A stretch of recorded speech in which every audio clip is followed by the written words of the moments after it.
Hola amigos de YouTube, ¿cómo estás? Aquí Señor Terror con un nuevo video. Bueno, que comienza en primera historia titulada La Calera de las Huérfanas. En Uruguay hay varias casas encantadas en las que suceden todo tipo de fenómenos inexplicables. En el departamento de Colonia existe una construcción de este tipo, cargada de magia y de misterio, y muy conocida por muchos uruguayos. Se trata de las ruinas de una vieja capilla jesuítica conocida como Calera de las Huérfanas, ubicada a pocos kilómetros de la ciudad de Carmelo, las cuales son escenario de una cantidad de leyendas inquietantes. Desde el siglo XVI y por casi 200 años, las misiones jesuíticas que se instalaron en América del Sur para abastecer los establecimientos de la orden en todo el continente sirvieron de refugio a miles de guaraníes perseguidos por cazadores y conquistadores. Sin embargo, los indígenas eran sometidos en estos refugios a otra forma de violencia, que no era física sino cultural. Es que para residir en la misión los guaraníes tenían que abandonar sus creencias, su lengua natural y sus costumbres. Y encima los jesuitas los utilizaban en la construcción de catedrales y palacios de ladrillos, y los obligaban a abrazar la fe de la Iglesia Católica. Uno de estos refugios fue construido cerca de Carmelo, junto al arroyo Las Vacas, en el departamento de Colonia. Se llamaba Estancia Belén y fue fundado por los jesuitas para explotar ganado y una fábrica de cal, aprovechando los ricos yacimientos de caliza que había en la zona. En su época de apego, allí se les dio protección a cerca de 300 indígenas y esclavos. Pero en 1767 un decreto real ordenó expulsar a los jesuitas de América, la propiedad fue desalojada y en 1778 se instaló en el lugar un colegio para niñas huérfanas. Por eso la mitología del lugar habla primero de la calera de los jesuitas y luego de la calera de las huérfanas. Hoy solo quedan ruinas, pero es increíble lo mucho que transmiten esas viejas construcciones de piedra. Lo que mejor se conserva es la capilla. El techo de la misma ya no existe, pero quedaron las paredes y las marcas del campanario y una cruz de hierro labrada que se alza sobre la fachada como símbolo más representativo del lugar. Adentro de la capilla se pueden ver también los restos del altar donde se ubicaban las estatuas religiosas y desde una puerta trasera se aprecian los cimientos de los antiguos dormitorios de las niñas. Al lado está el cementerio, más allá el aljibe y un poco más lejos los restos de los hornos de cal y un molino de harina, testimonios vivos de aquella estancia que resisten con el paso del tiempo. Al estar emplazada por una especie de colina y en un terreno despejado, rodeado por unos pocos árboles, la Calera de las Huérfanas es durante el día un lugar apacible y acogedor. Pero esto cambia con la llegada de la noche, ya que al abrigo de las sombras los restos de la capilla misionera cobran un aspecto amenazante. De hecho, la Calera de las Huérfanas es protagonista de muchos relatos escalofriantes. Se dice que con la caída de la tarde comienzan a escucharse en sus inmediaciones una serie de gritos, llantos y lamentos, y hay hasta personas que aseguran haber visto enigmáticas figuras deambulando en el interior de la capilla a pesar que desde hace tiempo está deshabitada. La gente de los alrededores, que conocen bien estas leyendas, tiene muchísimo respeto y casi nadie se atreve a visitarla durante la noche. Varias anécdotas relacionadas con la Calera de las Huérfanas hablan de un misterioso túnel que pasa por debajo de ella y que fuera construido por los jesuitas para escapar de los frecuentes ataques de traficantes y de la puja entre los españoles y portugueses por el control de la zona. Ese túnel, que nace justo debajo de la capilla y mide más de 150 metros, todavía existe, aunque la entrada fue sellada hace años. Se dice que es un lugar oscuro, estrecho, lúgubre y donde falta el aire. Algunos vecinos en su juventud ingresaron en él recuerdan escuchar voces y ruidos de cadenas arrastrándose en su interior. Y que había un punto del recorrido en el que cualquier fuente de luz se apagaba. Todos los rumores dieron origen a una leyenda muy conocida por todos los habitantes del departamento. Una noche, dos amigos, llamados Felipe y Pedro se desafiaron el uno al otro a entrar a ese túnel en horas de la madrugada para ver quién de los dos lograba permanecer más tiempo allí sin asustarse. El que saliera primero, perdía la apuesta. Y el ganador se llevaba determinado premio. Los amigos llegaron a la Calera de las Huérfanas cerca de medianoche. Felipe llevaba un farol a gas y Pedro una linterna. Y por cierto, esa iluminación era necesaria, pues a pesar de que la noche era clara, en el interior del túnel las cosas se presentaban diferentes. Aquello era como entrar a un abismo y los dos amigos, al ver esa negrura, anticiparon que les iba a resultar bastante difícil seguir adelante con la aventura. Resueltos a llegar hasta las últimas consecuencias antes de aceptar que el otro era más valiente, los dos amigos disimularon el temor y comenzaron a avanzar por el largo túnel. Felipe iba adelante, iluminando con el farol, y Pedro cubría la retaguardia con la linterna. El piso crujía bajo sus pisadas, y en el silencio sepulcral que reinaba en ese momento el eco de esos sonidos los perturbaba. Cuando comenzaron a caminar, Felipe y Pedro estaban a unos pocos metros el uno del otro. Sin embargo, a medida que fueron internándose en aquel negro e interminable corredor, Pedro fue rezagando. Y entonces Felipe, que por ser más osado seguía su camino. Por esa razón quedaron separados por una distancia considerable, a tal punto que Pedro no pudo divisar la silueta de su amigo y solo alcanzaba a ver a lo lejos el vaivén del farol. De repente, la luz del farol se apagó. Y los dos amigos casi se murieron del susto, en especial Pedro, que se hallaba bastante nervioso. Él no tenía la menor idea de dónde se hallaba su compañero, ya que la linterna no alcanzaba a iluminarlo, ni tampoco podía orientarse por los ruidos que Felipe hacía al caminar. Así que se sintió desprotegido y expuesto a un gran peligro. Al rato, ocurrió algo estremecedor, que hizo que a Pedro se le pusiera la piel de gallina. Desde alguna parte de aquella cerrada oscuridad, varios metros más adelante de donde se encontraba, empezaron a oírse terribles alaridos de horror, que retumbaban en el interior del sórdido y desolado túnel. Pero lo comprendió enseguida. Era su compañero, a quien sin dudas algo malo le estaba pasando para gritar de esa manera. Pedro comenzó entonces a correr hacia adelante donde se encontraba Felipe. Y al llegar donde provenían los gritos, vio que el farol estaba roto en el piso, y que a su lado estaba caído su compañero, sujetándose la rodilla, mientras forcejeaba con el aire diciendo que alguien lo tenía agarrado de una pierna. Tratando de ver qué era lo que lo estaba atacando, Pedro alumbró para todos lados, pero no vio a nadie. Sin embargo, Felipe seguía asegurando que alguien lo sujetaba, y tiraba de su pierna para liberarse de algo que no se apreciaba, pero al parecer, no quería dejarlo ir. La linterna se apagó. Los amigos estaban aterrados y durante unos segundos permanecieron inmóviles. Y más aterrados se sintieron cuando desde alguna parte del túnel escucharon pavorosos susurros y lo que parecían ser ruidos de cadenas que se arrastraban. Sin demorar un segundo, Pedro ayudó a Felipe a incorporarse y cargando a rastras con él, que todavía renguaba por el fuerte dolor que sentía en la pierna, ambos salieron corriendo a la entrada del túnel. Y al llegar a ella regresaron de apuro a sus respectivos hogares. Segunda historia titulada La Caminante Espectral, una leyenda muy conocida en el buceo, Uruguay.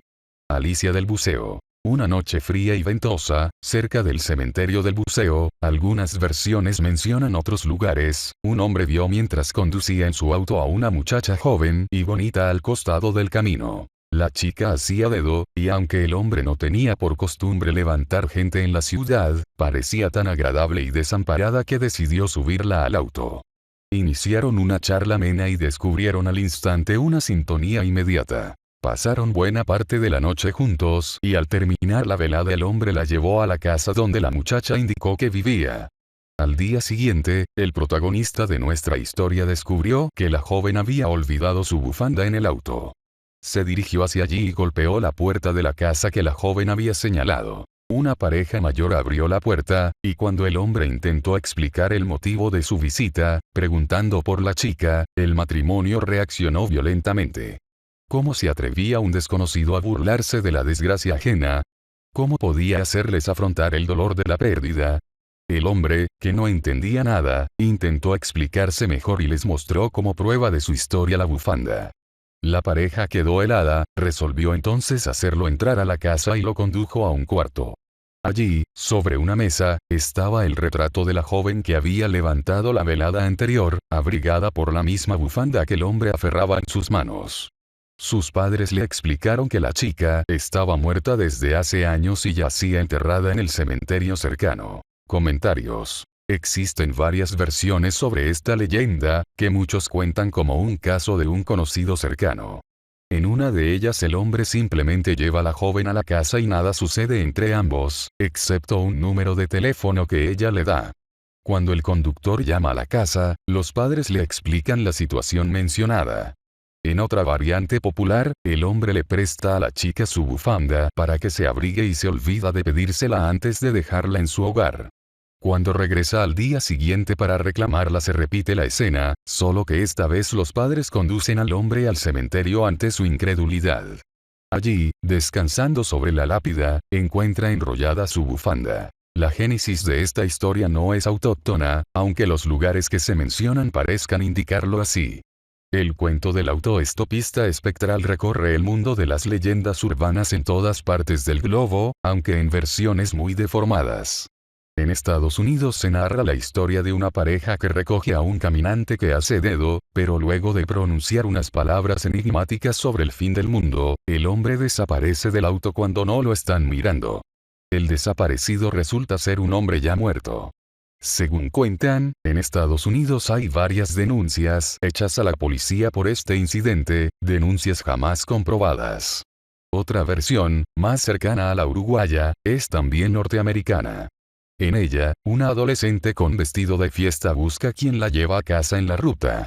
Desaparece pero es identificada gracias a una foto como el fantasma de una joven que murió ese mismo día muchos años atrás. Historias similares, aclara el estudioso Brun Van, están extendidas en todas partes del mundo, algunas de las cuales se mencionan por escrito ya en la década del 40. Tercera historia titulada Fantasmas en la Ruta, el mundo de las leyendas urbanas está plagado de relatos extraños que tienen como escenario rutas o calles solitarias, cuyos protagonistas son generalmente caminantes misteriosos o los mismos coches que sobre ellas transitan. En Estados Unidos son tan populares que ameritan un subgénero aparte, caracterizado por apariciones fantasmagóricas o accidentes de tránsito originados por causas sobrenaturales, relatos unidos por el símbolo de la Norteamérica moderna, el coche, según narra el folclorista Jan Harold Brun Van. En Uruguay, particularmente en el interior, este tipo de cuentos son también comunes. Hoy les ofrecemos una primera parte con 3 leyendas, situadas tanto en la capital como en el interior. La Curva de la Muerte, Alicia del Buceo o Caminante Espectral. La llamada Curva de la Muerte, donde hoy está el Museo Oceanográfico, es conocida por albergar el relato de Alicia del Buceo, que ya narramos en este espacio y que también puede considerarse dentro de las leyendas clásicas de ruta. Sin embargo, el lugar fue tristemente célebre por la cantidad de accidentes de auto que allí sucedían, a tal punto que las autoridades debieron optar por eliminar la curva hace ya un tiempo. Suele contarse que los conductores, momentos antes de llegar a la zona, veían una extraña figura haciendo gestos, como si les rogara que aminorasen la velocidad. La presencia de esta silueta era un símbolo fatídico. Inevitablemente los autos se estrellaban poco después de su aparición. Este espectro amigable, o de mal agüero, según se lo mire, que intenta alertar al automovilista, recuerda mucho al Guardavías de Charles Dickens, uno de los cuentos de terror más populares del siglo XIX. En él, una figura fantasmal parada sobre una tenebrosa boca de túnel, hacía exactamente estos mismos gestos antes de cada choque de tren. En el caso de la Curva de la Muerte, la silueta atenta era sustituida en muchas ocasiones por gente extraña que cruzaba la calle antes que los conductores doblaran.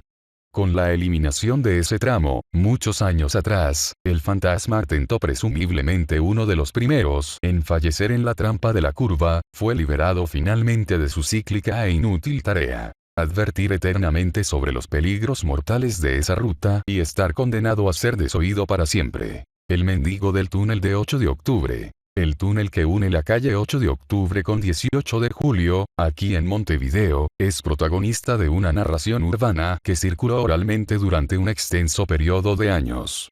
Cuentan que poco después que dicho túnel fuera estrenado, un mendigo en estado de ebriedad, que daba un vistazo a la nueva obra desde arriba, cayó al suelo tras perder el equilibrio. Desorientado, el hombre decidió introducirse en la boca de la novísima construcción.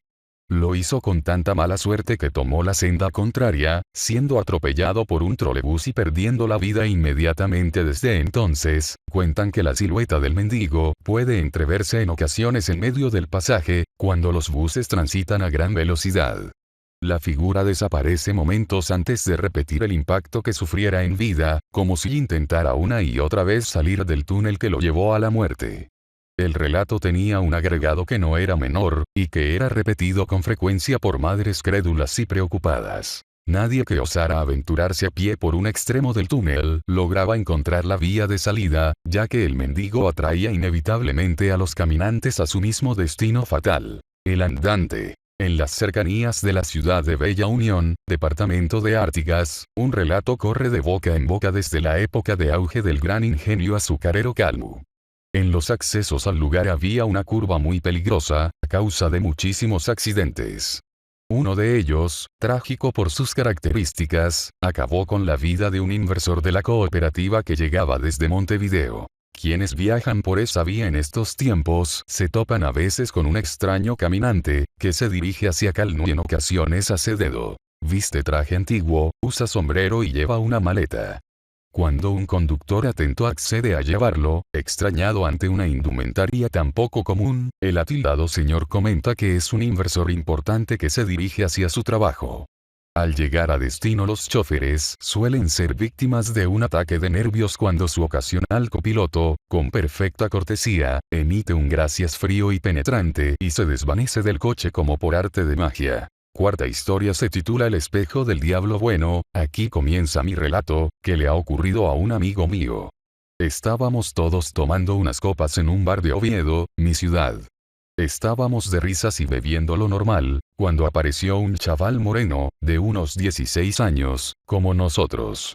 Pablo, uno de mis amigos que allí se encontraban, le saludó, puesto que eran amigos. Se sentó con nosotros y hablamos durante unas horas. Al cabo de unas, más o menos, 3 horas, el tema de conversación pasó a ser historias de miedo, puesto que ya había anochecido y nos encontrábamos ahora en un botellón en un descampado. Nos contábamos historias terroríficas y acabamos realmente asustados. Entonces Safías, el chaval gótico amigo de Pablo, dijo que conocía una forma de ver al diablo. Le escuchamos con, la verdad, una atención de cuando te cuentan un chiste. El procedimiento que hay que seguir es el siguiente. Textualmente, en Nochebuena, justamente a las 12 de la noche, el diablo hace la inspección en la tierra, la única en el año, así que si queremos verle tiene que ser ese mismo día a esa misma hora. Vete al baño, puesto que es el lugar más propicio para realizar el evento, y cierra la puerta. Enciende 12 velas, al poder ser negras, y sitúate enfrente del espejo. Cuando quede poco para que sean las 12, cierra los ojos y sitúate, como dije antes, enfrente del espejo. Manténlos cerrados hasta que quede solo una campanada de las 12 que debe sonar. En ese segundo verás al diablo en el espejo. Todos nos lo tomamos a broma, pero David, otro amigo con el mayor balo que he visto nunca, dijo que lo haría sin problema. Estábamos a 20 de diciembre, así que en 4 días lo haría, solo pedía que hubiese un testigo, y que sería en su casa. Ese testigo fui yo. 24 de diciembre, las 23:55. Todo preparado y nadie que nos moleste. Entró David solo, yo tengo mucho miedo a esas cosas. Se cerró la puerta y esperé sentado afuera.